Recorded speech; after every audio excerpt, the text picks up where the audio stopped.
Welcome everyone to DCM Studios 101, also known as the Drabner channel. Today, we're diving into something big, literally.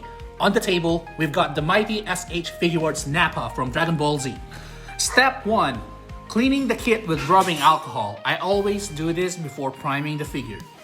Step 2.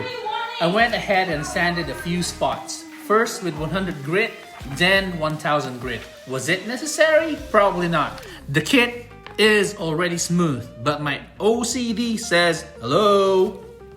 Now, I'm not even sure if my base figure is the event exclusive NAPPA or the regular release. I bought this figure a few years back, and of course, now I'm stuck doing some color matching. I tried using acetone and voila! Thank goodness it matches the original paint. Before cracking the figure open, I had to study it like a crime scene. Why? Because this armor, it's gonna get recycled, baby. I'm gonna use it for Borgos later on. Borgos is one of Bardak's squad members, for those who don't know him. It's okay, most of Earth doesn't know him either. Now, here's a very tricky part.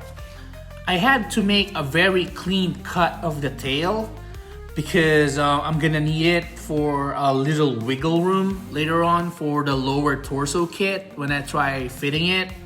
So, just a little wiggle room, and then later on I'm gonna have to glue the tail back together perfectly. A big shout out to Josh Littman, by the way, for making this custom NAPPA torso kit. I love the flexible resin that he used. If you want details on the kit, check the comments below. I'll leave his info there. Now back to the figure.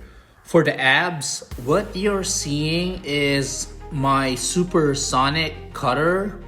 I used it instead of an X-Acto knife because it gives me more control.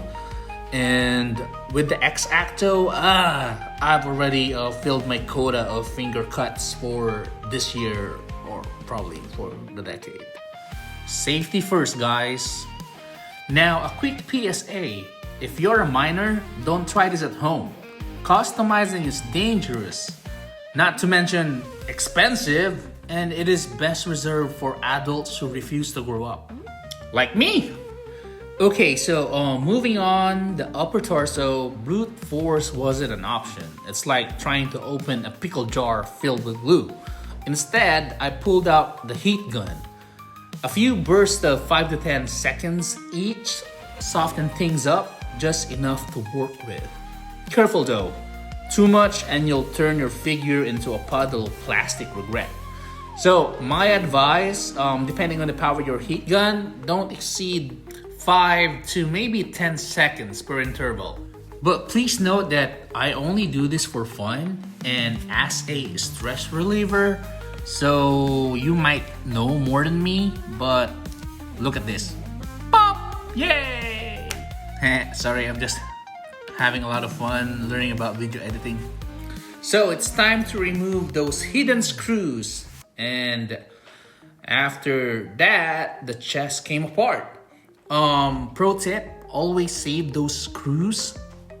Trust me, your future you will thank you.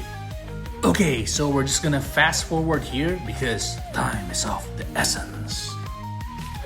So now it's time for the test fit of the kit. No glue yet. I just like to play around with the parts first. I did shave a bit of the chest area so the butterfly joints could actually do their job. But here's the thing, only attempt this if you trust your skills. Otherwise, you just flush some money down the toilet. So here comes the wiggle room that I'm talking about earlier. So very important.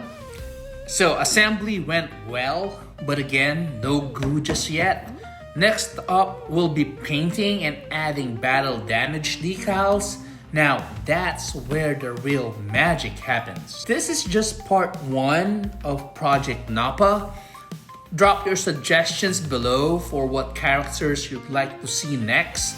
Dragon Ball, Marvel Legends, especially the Heralds of Galactus, that's actually my priority. Or even Transformers. I actually have some custom Transformers on my DTOF. If you made it this far, you're awesome. Thanks for watching. And remember, customizing is supposed to be fun, not stressful. So, thank you so much for watching. See you in part 2 where we paint this bald beast and really bring him to life. And hey, don't forget to like, comment, and of course, subscribe. Take it easy, everyone.